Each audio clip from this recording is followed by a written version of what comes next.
കോതമംഗലം രൂപതയുടെ കീഴിൽ പ്രവർത്തിക്കുന്ന ഉന്നത വിദ്യാഭ്യാസ സ്ഥാപനം Vishwajyothi engineering college Vazhakulam. Silver ജൂബിലിയുടെ നിറവിൽ അക്കാദമിക് മികവിന്റെ 25 വർഷങ്ങൾ പിന്നിടുന്ന വിശ്വജ്യോതിയോടൊപ്പം നിങ്ങളുടെ ഭാവി സുരക്ഷിതമാക്കൂ.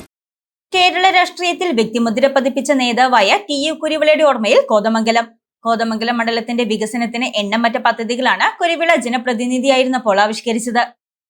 കേരള രാഷ്ട്രീയത്തിൽ തന്റേതായ വ്യക്തിമുദ്ര പതിപ്പിച്ച നേതാവായ മുൻ മന്ത്രി ടി.യു. കുരുവിള 1936 ഓഗസ്റ്റ് 13 തോമ്പ്രയിൽ ഉതുപ്പിന്റെയും മറിയത്തിന്റെയും മകനായി ജനിച്ചു. കോതമംഗലം മേഖലയിലെ സാധാരണ ജനങ്ങളുമായി അടുത്ത ബന്ധം പുലർത്തിയ ടി.യു. കുരുവിള കേരള കോൺഗ്രസ് രാഷ്ട്രീയത്തിലൂടെ സംസ്ഥാന രാഷ്ട്രീയത്തിൽ ശ്രദ്ധേയനായി. കോതമംഗലം മണ്ഡലത്തിന്റെ വികസനത്തിന് എണ്ണമറ്റ പദ്ധതികളാണ് കുരുവിള ജനപ്രതിനിധിയായിരുന്നപ്പോൾ ആവിഷ്കരിച്ചത്. റോഡുകൾ, കുടിവെള്ളം, വിദ്യാഭ്യാസ സ്ഥാപനങ്ങൾ, കർഷക പ്രശ്നങ്ങൾ എന്നിവയിൽ അദ്ദേഹം സജീവ ഇടപെടലുകൾ നടത്തി. വികസന പദ്ധതികൾ ആവിഷ്കരിച്ച് കോതമംഗലത്തിന്റെ മുഖച്ഛായ മാറ്റാൻ ശ്രമിച്ച രാഷ്ട്രീയ വ്യക്തിത്വമാണ് ടി.യു. കുരുവിള. മുൻ പൊതുമരാമത്ത് വകുപ്പ് മന്ത്രിയും കേരള കോൺഗ്രസ് ഡെപ്യൂട്ടി ചെയർമാനുമായ ടി.യു. കുരുവിള 2006-2011 വർഷങ്ങളിൽ കോതമംഗലം നിയോജക മണ്ഡലത്തെ പ്രതിനിധീകരിച്ചു.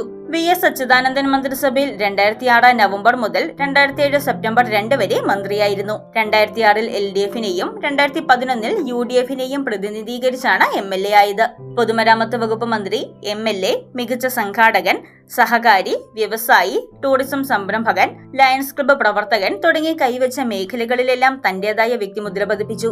യാക്കോബായ സഭയുടെ അന്ത്യോക്യ പാത്രിയാർക്കിസ് ബാവയിൽ നിന്ന് ഷെവലിയാർ, കമാൻഡർ, ബാറീത്തോ, ഷാറിഡോ എന്ന ബഹുമതികൾ ഏറ്റുവാങ്ങിയിട്ടുള്ള പ്രിയ നേതാവിന് നാടുവിട ചൊല്ലുകയാണ്.